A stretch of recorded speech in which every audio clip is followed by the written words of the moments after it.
Hi, hello, good morning, and welcome to this week's serving of Mickey Waffles, a Disney podcast where we cover everything from parks, movies, and merchandise. My name is Sinead.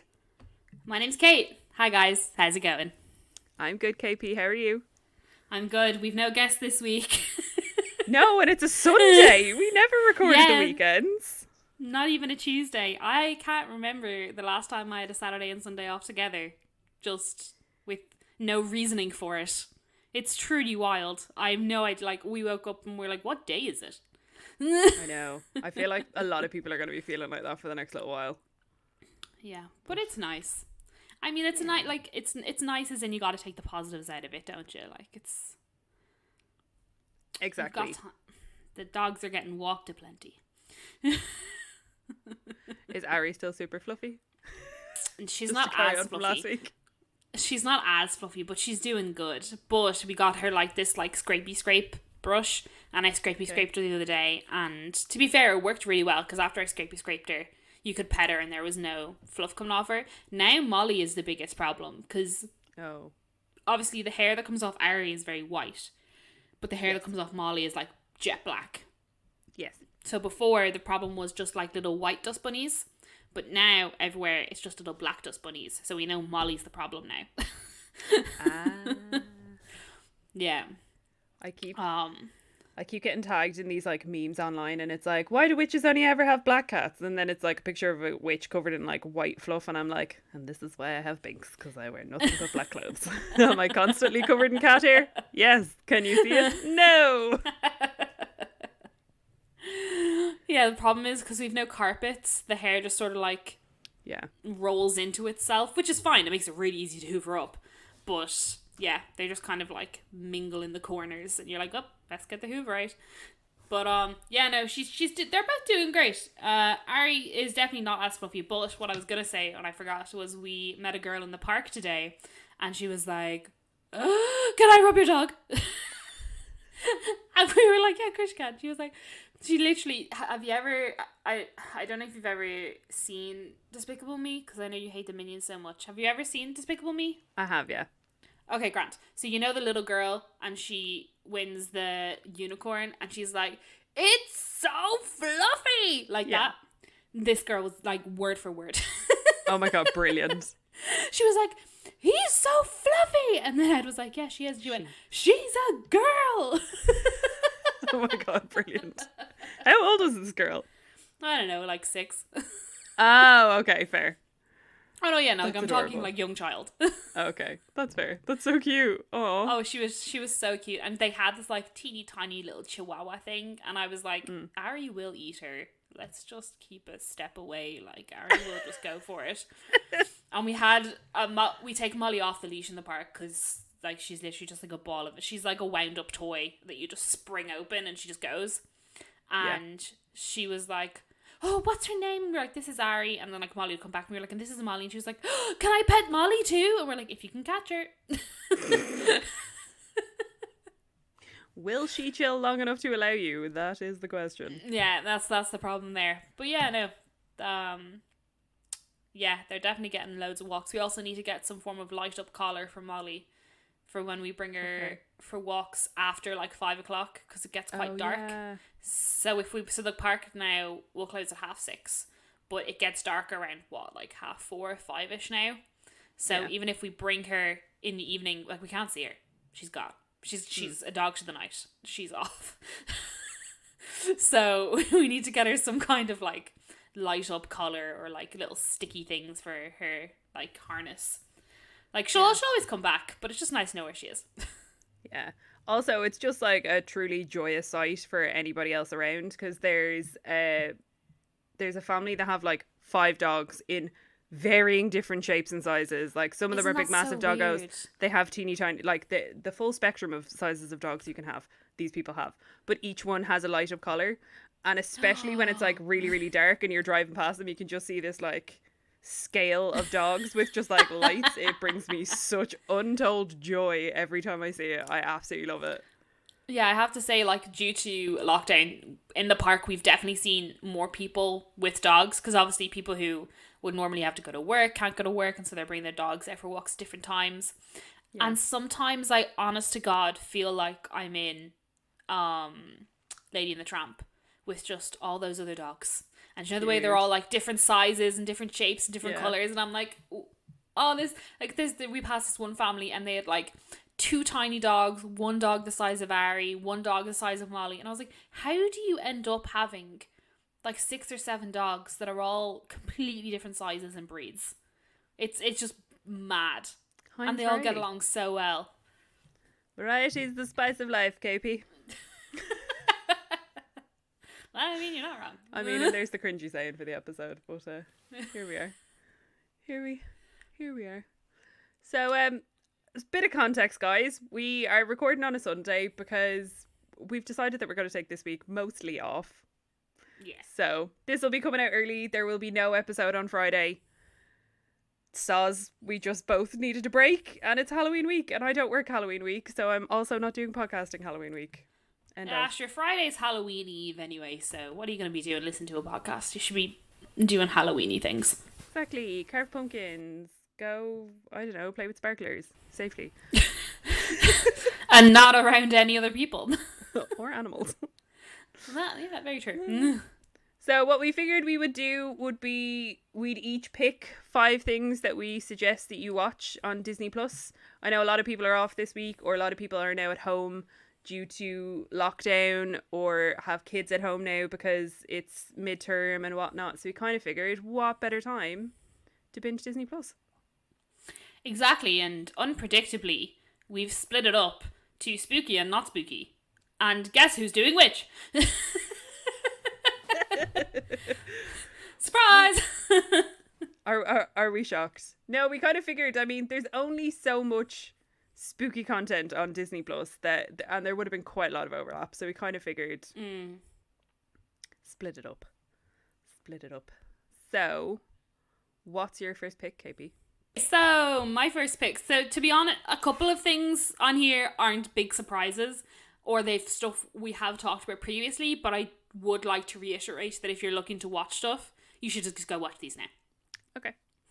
So my first one is Once Upon a Snowman, which is the new Olaf short that's just been released on Disney Plus.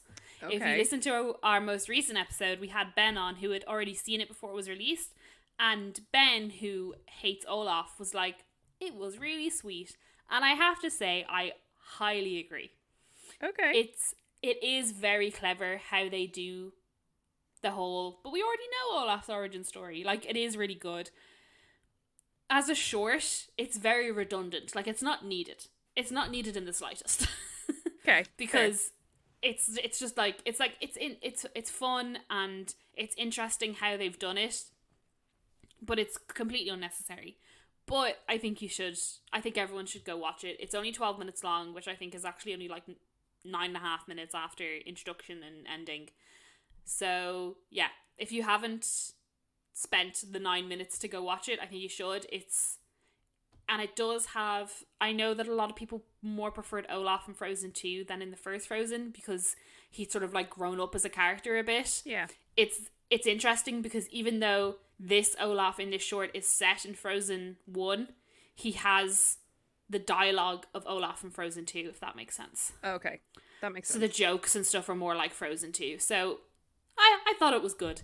At the very beginning, I was like, oh, this is so clever. And Ed was like, but why? And I was like, but no, don't worry about it. I was like, it's fine. Don't worry about it. It's just because I think he's only watched Frozen once. Okay. And so, like, they take scenes from the first Frozen. I'm like, oh, that's so clever. And I'm like, you've only watched Frozen once. There's no way you understand what's going on. Imagine only having seen Frozen once. I know. Isn't that a weird way to live? Or not even seeing it at all. Ever. You sleep so well. Yeah, wow. Very true. So yeah, that is my first pick for something to watch on Disney Plus. Again, very short, but you never know. If you've got kids, those shorts can sometimes just keep on playing. Very true. I actually think I'm going to watch it when we finish recording, because I saw it when I opened up Disney Plus just before we started recording to like confirm what I was going to pick. I was like, man, maybe I do need to watch this. So yeah, I will implore to go and watch it afterwards.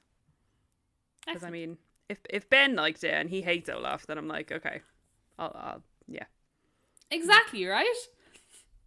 Exactly. My first pick, I'm gonna get two of probably the more obvious ones out of the way first, and then I'll go for the slightly less obvious ones. First and foremost, Halloween Town. Such a good Duh. decom. Like, and the thing is, if me and Kate were both to pick spooky ones, I know for a fact Halloween Town would have been one of Kate's picks as well. Mm-hmm. Um, yeah, classic 90s decom. You cannot beat it. I absolutely adore this movie. I know a lot of people, because all of the Halloween Towns are on Disney Plus, are going back and watching all of the Halloween Towns. I know our favorite username to ever call out, the dot girl dot the, oh no, I've already fucked it up. Sam. Oh, Sinead. Sam from The Girl in the Castle with all the dots in between. She is doing she has implored that she's going to watch 31 spooky Disney things across the month of October. And I know she's going back and finishing all of the Halloween Town movies. I'm not the biggest fan of the sequels, to be perfectly honest. However, the first Halloween Town movie is just, it's so 90s, it's so wholesome. The overacting from Debbie Reynolds, everything is great. I love it. I think the sequels are just a bit gas. Oh, 100%. Like, I think, like, they're definitely not as good as the first one. But if you are inclined to watch them, go for it. Because they're really, like, those out there decoms where you're like, wow, oh, I see okay, yeah, sure. This was a choice. Yeah, exactly. Well, they picked it and they went for it. Yeah, well, mad props to them for at least going through with it. Exactly. So, I mean, if you really have nothing to be doing this week, watch all of them, but definitely at least watch the first one, because it's just put you in that good like wholesome spooky vibes. Yes. Then my second one is slightly controversial, but I've gone for Onward. Okay. Because I know that a lot of people didn't like Onward, but I also know that a lot of people didn't get to see Onward in the cinema because of when it came out. Mm-hmm. And just for myself, I forgot that it was going on to Disney Plus when it did. And I just looked one day and was like, oh my God, it's Onward. It's there. So I know a lot of people had a very strong opinion that like Onward looked more like DreamWorks animation.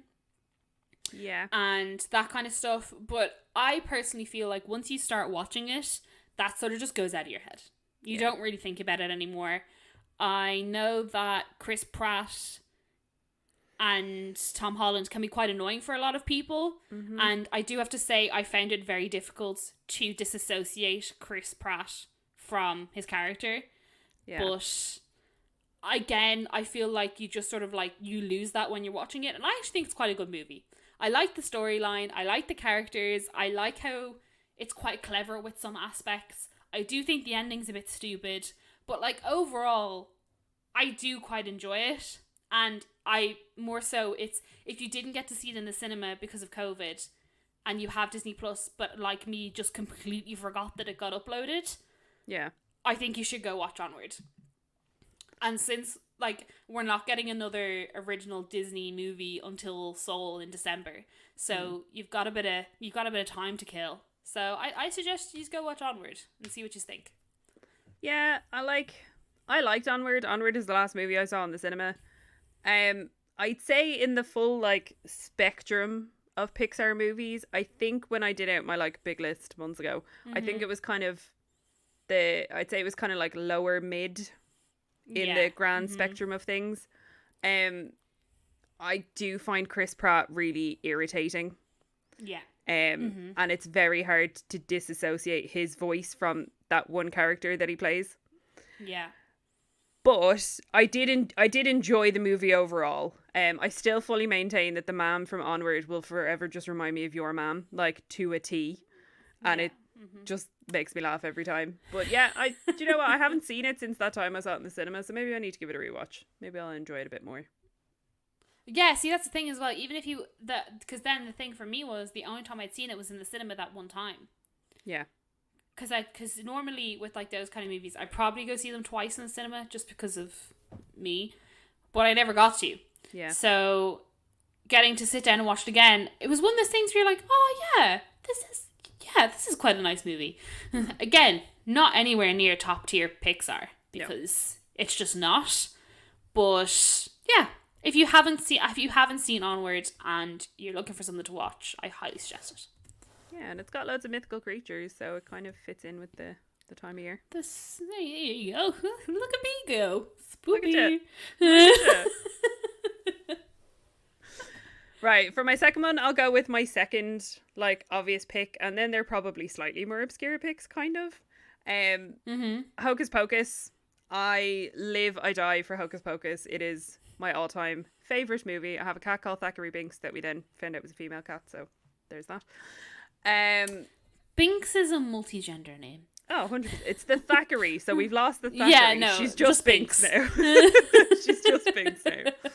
But I love Hocus Pocus. I think it is an absolutely phenomenal movie. I think the I Put a Spell on You scene is just the most wonderful thing, and why there is no official recording of that you can get on any form of a music streaming service is beyond me. But yeah, I love Hocus Pocus. This weekend we should have been going to see it in a drive-through movie. However, thank you COVID, it has ruined everything, so we don't get to do that.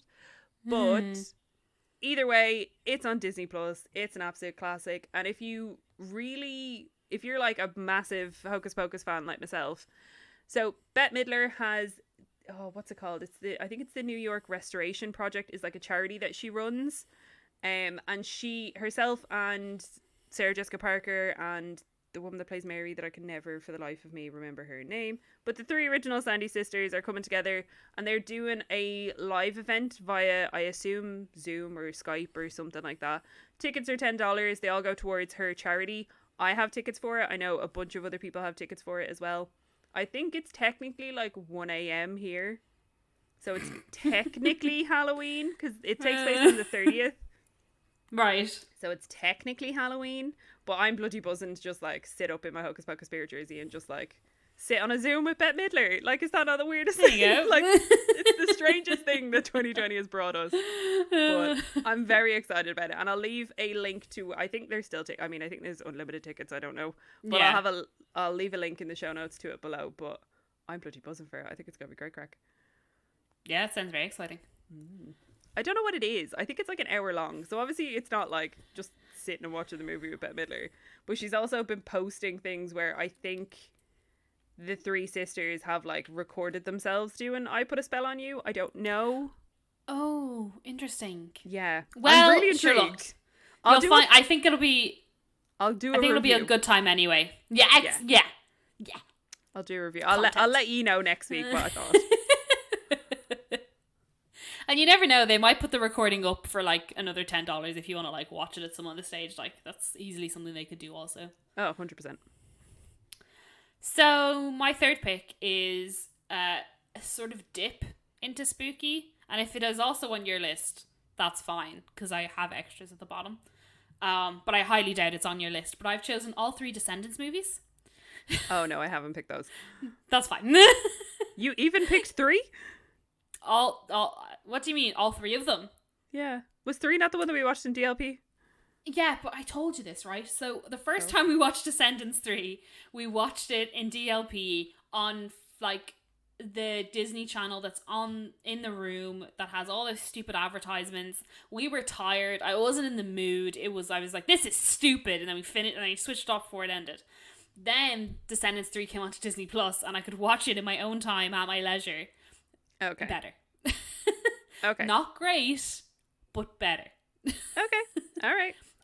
I would definitely say that Descendants 3 is the worst of all of the Descendants movies. Yeah. I do really like Descendants 2, but I still think the first Descendants movie is the OG. The music in Descendants 2, however, is great, but nothing beats a cheesy first draft of the original the Descendants. And also Kenny Ortega is absolute god, so like, why would you not want to watch any film that Kenny Ortega is not involved in? Why would you not want to watch a film that he is involved in? I get you. I've not seen Descendants 2. I'm fairly sure. Oh yeah, I watched all of Descendants 1 in your house, didn't I? A few weeks ago. Didn't we watch Descendants? Yes. I feel like we did. I think so. I feel like Ed was eye rolling at us because we were watching Descendants. Yeah, that rings a bell. I don't mind Descendants one. It's not my favorite decom, but I understand why people like them. The music in them is an absolute bop, though. I will give them Yeah. that. So yeah, I think again, it's like just one of those decoms where if you haven't watched it, you should watch it. 'Cause Yeah. it's not going to blow your mind. It's not going to be the best cinematic release you've ever seen in your life, but it's definitely good for like. I think they really hit the spot for like the kind of viewing that people are looking for now. Like I feel like day to day people don't want like something intense or something that's too long or something that they have to think really hard about. And I think The Descendants really slides into that category. Yeah, plus you've got Kristen Chenoweth being Maleficent, and what more could you want? Yeah, exactly. What a queen. Okay, so my next three are probably slightly more obscure ones. Excellent. One of which we technically spoke about on last week's episode. So I'm going to go with Frankenweenie. I love Frankenweenie. And if you type in Frankenweenie into Disney Plus, there's actually kind of like three different things that come up. There's the movie that got released in 2012. There's a live action short of Frankenweenie as well. Ooh. And then there's Sparky versus Captain something. Or it's Captain Sparky versus something. It's another little like offshoot of it. But I think Frankenweenie is such a cute movie. I will preface this with, I am a massive fan of the classic monsters, of Frankenstein, Bride of Frankenstein, all the OG ones, and there's a lot of very, very heavy nods to those classic monster movies from yesteryears, I was gonna say, which is great. And if you are a fan of the classic monsters, you will pick up on a lot of the references. If not, IMDb is your best friend, and it'll tell you what all those little references are, and you can fall down a complete rabbit hole with it. But yeah, I think it's really cute, and it's got some cute doggos in it, and I don't know, I have such a strong affection toward Frankenweenie, purely because it was the first campaign running when I joined Disney, so I feel like that just automatically has kind of, plus I was that like token emo cast member, so everybody that came in and was looking for Tim Burton stuff was just directed toward me, so I feel like I just had to talk about it nonstop as well. But yeah, I love Frankenweenie. Have you seen Frankenweenie? No, I don't like the animation for Frankenweenie. Okay. It freaks me out. Okay. I just don't, that kind of animation, I just don't like watching it. Like Coraline. Have you ever seen Coraline? Yeah, not a big fan. Like that it's the same kind of animation, and I just like, I'm like, ooh, no. It has too much of like a ragdoll puppet ventriloquist doll kind of vibe, and I'm just not about that life. I'm like, I really don't enjoy watching Night Before Christmas for that reason as well. Oh. The whole like like everything's so like dangly and like I appreciate that it's very impressive animation.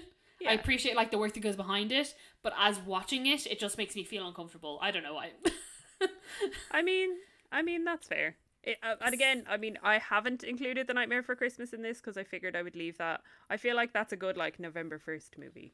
Oh, so yeah, I purposely haven't included that in this one. But if you like The Nightmare Before Christmas, if you're a fan of Tim Burton, go and watch Frankenweenie. It's mega cute.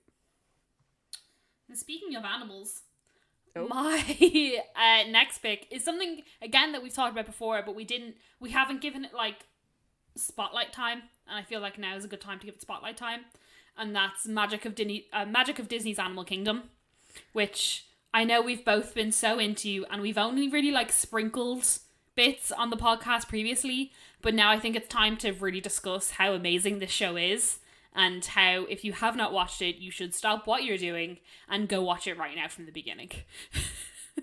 Honestly, like I sent a voice note into our like group chat because I was watching this week's episode, and there's like a scene where the manatees get given pumpkins to like play with and eat, and I was just like, my heart can't take this. Like, they're just big giant sea whales and they're playing with pumpkins, and it's my favorite thing. Yes, I said sea whales. I meant sea cows.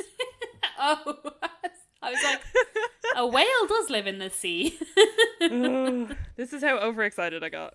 But yes, Yeah, so it's great. It's basically like a documentary series about Animal Kingdom and the aquarium bit in Epcot, which is Mm-hmm. Nemo, The the seas with seas. Nemo and Friends. Yeah.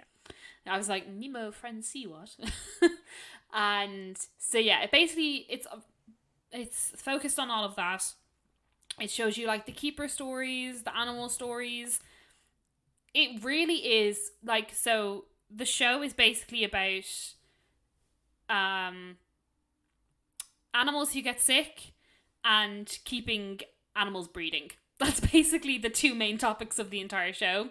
Like Yeah. like the conservation that Disney does with the animals, and then showing how they basically help the sick animals within the park. It is very heavy on the Disney propaganda side of things. Like, Mm-hmm. everything's amazing, everything's great, we're so fantastic. Now, to be fair, what they do show, you can't fault them. Like, Oh they yeah. are really good with all of the animals. Like, the thing is, like, every single cast member who works there loves the animals they work with. And all they Yeah. want is for them to have a fantastic life. And you can really 100%. you can really see that. And like, I don't think any of that is a lie. Like, I do think the people that they do have on the screen are like, this is what we want for the animals. We want them to have the best life Yeah. possible and everything. But then it also is very difficult to watch because there's no guarantee that all of these cast members are still employed. Yeah. And that's the thing. And I think this week's episode in particular, it was a lot of here's this animal's favorite keeper. Yeah. And Mm-hmm. like Yeah. a lot of that. And I'm kind of like, oh, but is their favorite keeper still there? Do Yeah. And you know what I also, mean? yeah, and there was this week they had the aardvarks who Oh, are who heavily walk around the affection section. And obviously now, like, I don't know if they're still doing that, but they seem to have like 10 to 15 cast members working on two aardvarks. And I'm like, hmm. I don't know if you're all still needed now. If the aardvark can't go around, walk around the park, affection section's not open, you can't be touching animals, all that sort of stuff. I'm like, ugh. And that woman loved aardvarks. Kate. When she turned around and was like, I'm so weepy and sweaty, I can't cope. I was like, girl, same. Like, I was loving it. She is so tapped in the best way possible. Oh, she's great. But yeah, if you haven't watched Magic of Disney's Animal Kingdom, you definitely should. Again, it's definitely one of those ones where you can just sit, watch, and be like, oh, look at the giraffe. 100%. One of my other kind of like favorite moments in it, which it was just they planted lemongrass in like tiger's, I don't know, like bit. I don't know what you call it. Enclosure. Enclosure. There you go. And it was just you could see the tiger was just like sniffing around, and then like obviously I have a cat, and it was just like a big giant cat. Like she was just this tiger was so excited about the fact that she had lemongrass, and she was like running through it and like painting on it, and she was just oh my god, she was living her best life. I loved it. Loved it. Loved it. What's your next spoopy one? My next spoopy one is I'm gonna go with one that's a bit marmitey with people, and a lot of people are gonna roll their eyes when I say this. Gotta go with the Haunted Mansion. Oh God, Sinead. It's it's a spooky movie that ties in with the park. Do I Okay. think this is a good movie? No, not necessarily. However, I'm just really missing the parks. So I Yeah, was fair. like, fuck it, I'll pick one that is kind of has a weird tie-in with the park. So the Haunted Mansion movie, it has Eddie Murphy in it. It has a lot of the similar names that you would recognize from the Haunted Mansion. Obviously, like it has a Madame Leota and all that good stuff. This is by no means cinematic excellence in any way, shape, or form. And I would love for them to redo the Haunted Mansion movie, or better yet, do a Phantom Manor movie and like actually like Oh, genuinely make it creepy and have it kind of be like a love letter to the attraction, kind of like the first Pirates of the Caribbean movie is very much a love letter to the attraction, Yeah. whereas this is just utter early 2000s absurdity. and I don't know how else to describe it, but it's on Disney Plus. And if you have never seen it, if you have avoided it, I mean, I get it, but also just give it a watch, give it a go. It's a time, but yeah, why not? Speaking of other movies that are a time, my my last pick, I've sort of just conglomerated 3 movies that I don't like. I think people forget that are on Disney Plus and are actually like good feel good movies, if you will. So I've chosen Sister Act, 10 Things I Hate About You, and 27 Dresses. Oh, can I add a random fourth in there as well? Absolutely, go for it. Mrs. Doubtfire. Oh yeah, that's a great one. Yeah. So I originally thought of this because me and Ed watched Sister Act last week.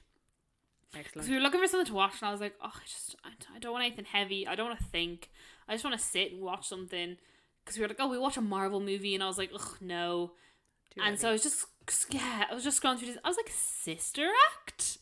And in my head, I'd watched Sister Act. I knew the story of Sister Act 100%. No. Had you watched Sister Act 2? No, because what I thought was that Whoopi Goldberg was a convicted criminal, and she'd been, in my head, she'd been like sentenced to go live with the nuns.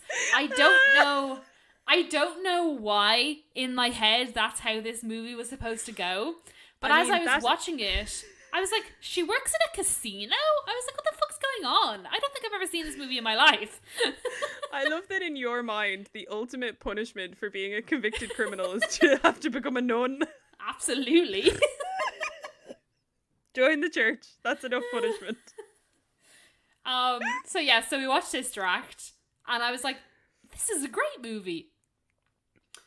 Now, just a bit of caveat. Apparently Whoopi Goldberg hated Sister Act, and she didn't like, and the only reason she came back for Sister Act 2 was because Disney gave her enough money to fund something else that she was trying to do.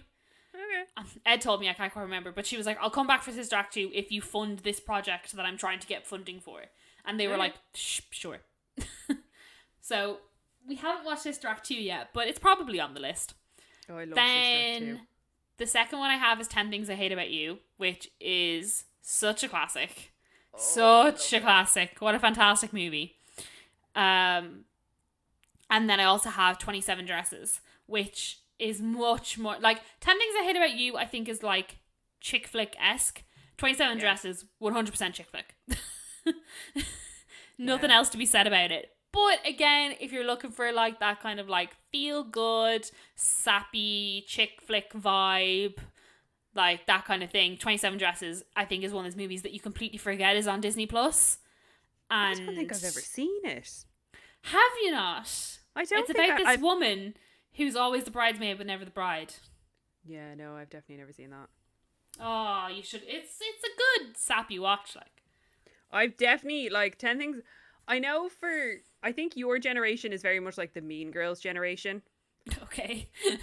Do you know what I mean? Like that was your like teen movie, whereas mine was 10 Things I Hate About You. Like and it's only when I rewatched it with Mel a few months ago, and I realized how many phrases I say on a regular basis I purely stole from Katarina Strafford. Like, something new and different for us, and the world makes sense again. Like, there's things that I say nonstop, and they're purely stolen from that movie. But no, I've never seen 27 Dresses. Interesting. I mean, it's not spooky in any way, but I mean, you probably might like it. I feel like 27 Dresses, is that the one with thingy in it? Was there anything else you wanted to say about 27 Dresses? No, I was wrong about your man. Forget me. I forgot what I said. That's okay. That's all my Disney Plus picks. Funnily enough, my final pick is also a not technically Disney one. Okay. Hilariously enough, I've picked Edward Scissorhands. I've never watched Edward Scissorhands for obvious reasons. Why? It's not scary. It just looks scary though. My perception of what I should and shouldn't watch is majorly based on what the picture looks like. Oh no, Kate. So Edward Scissorhands, you've got again 90s Johnny Depp. I think I spoke about it when I spoke about watching Ed Wood. I love 90s Johnny Depp. Like, it's another Tim Burton movie. So 3 of my picks have been Tim Burton movies. Hi, hello. I love Edward Scissorhands. I haven't seen it in the longest time. You've got a blonde Winona Ryder from like back in the day. We know how much I love Winona Ryder. And yeah, I think it's a really great movie. It's a bizarre one that's on Disney Plus.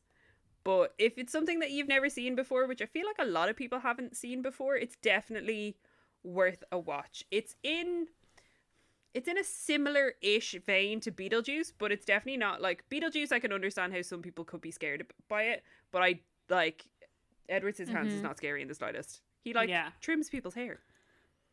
Oh, Like gives people all these like avant-garde hairdos. It's great. Maybe I will watch it. I think you should. I think you'd actually enjoy it. And you know what? I will. There we go. So before we fully sign off, have you any non-Disney Plus recommendations that you'd like to throw out to the lovely people? Yeah, I just think it's worth a mention that all 7 seasons of The West Wing are now available for free on 4OD, which that really sounded like a plug. Obviously not. But yeah, I mean, if you would like to sponsor us, feel free. Channel 4. It's 4D's completely free subscription service. The only thing you have to put up with is a couple of ads here and there. But okay. The West Wing is such a good series. It first aired in 1999. It's all about like the West Wing in the White House, and it's just so interesting watching it. Martin Sheen's the president, and you just sit there and you're like, oh, if only Martin Sheen was their current president, everything would be just fine. Yeah. Like, he's just, like, as a president, he's President Bartlett. He is such a sweetie pie. Like, obviously he makes the hard decisions, but he's just so sweet, and all the characters are great. So, again, if you're looking for something during these 5.5 weeks of lockdown that are left, The West Wing is a really good series to start. Okay, cool. I like it. I haven't actually seen it, so maybe I'll check it out. It's, like, you think, like, oh, American politics, so complicated. It's fine. It's quite simple to follow, as a non-American. I feel like what would have me intrigued is, I know we've mentioned it before, but the Hamilton podcast, the Hamilcast, they reference the West Wing a lot. Right, gotcha. So I'm kind of like, interesting. My non-Disney Plus spooky picks is the fact that the Addams Family and the Addams Family Value, which is Addams Family Values even, which Singular is a better movie. Value. Addams Family Values is the superior movie by a long shot. Are both on Netflix, and they're just great. Absolutely love them, so would recommend. Look at that, lads. He's got no spare time. Exactly. Oceans to be watching. So, thanks so much for listening, guys. We hope you enjoyed. We won't see you this next week. We'll see you the week after. If you'd like to hit us up on Instagram, it's at Mickey Waffles Pod. If you'd like to contact us on Twitter, it's at Mickey Waffle Pod. Same handle, sans the S, but we all know, just contact us on Instagram. And just because we're taking a week off of the podcast, we'll definitely be on Instagram, because it's literally connected to the bottom of our hands. So we're always there to reply. Exactly. And sure, whilst you're on your phone yourself, if you have an iPhone, go into Apple Podcasts, give us a rating, leave us a little review. That would be absolutely lovely. And yeah, thanks so much for listening, and I hope you all have a wonderful Halloween. Yeah, happy Halloween, everybody. Bye. Bye.